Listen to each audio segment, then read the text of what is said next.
एक सुंदर और शांत गांव था जिसका नाम था सत्यपुर।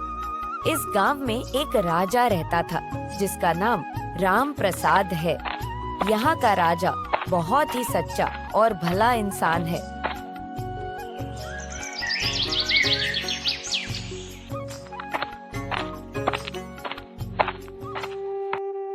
अरे महाराज, फसल सूख गई। यह कैसे हुआ? चलो तुरंत उसके खेत चलते हैं।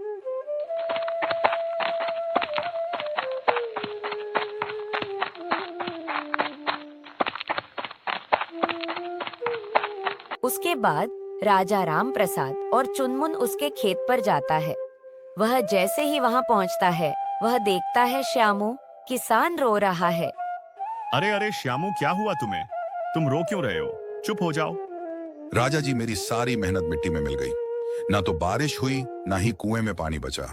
इसलिए मेरा सब फसल सूख गया है। अब मैं अपने बच्चों को क्या खिलाऊं? श्यामू, तुम चिंता मत करो। जब तक मैं हूं तब तक तुम्हारे बच्चों को भूखा नहीं रहने दूंगा। हम गांव के कुएं को गहरा करवाएंगे। राजा जी, यह सब कैसे होगा? इसके लिए तो मजदूर, पैसे और समय लगेगा। इसमें तो बहुत ओलझोल है। चुनमुन, अगर समस्या बड़ी है तो समाधान भी बड़ा होना चाहिए, और जब तक गांव साथ देता है तो कोई भी काम असंभव। उसके बाद राजा राम प्रसाद गांव की पंचायत में बैठक करते हैं और गांव के सभी लोग बूढ़े बच्चे को बुलाते हैं। और तभी राजा राम प्रसाद कहता है, देखिए भाई साहब, अब वक्त आ गया है कि हम सब मिलकर अपने गांव को और भी मजबूत बनाने का। मैं तालाब खुदवाने का काम कल से शुरू करवाने जा रहा हूं। जो भी चाहे उसमें श्रमदान करें।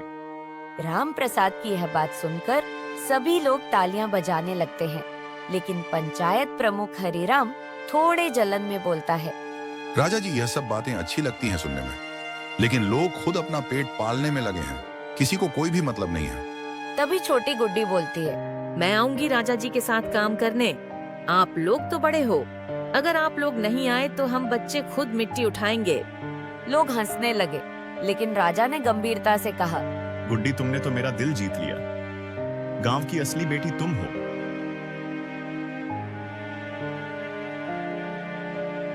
अगले दिन राजा राम प्रसाद गांव के सभी को लेकर खेतों की ओर निकल पड़ते हैं।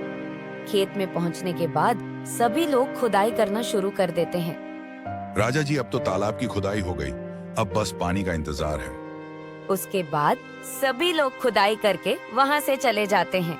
फिर अगले दिन चुनमुन, तुम भोलू को बुला के लाओ। उसके बाद चुनमुन भोलू को बुलाकर लाता है।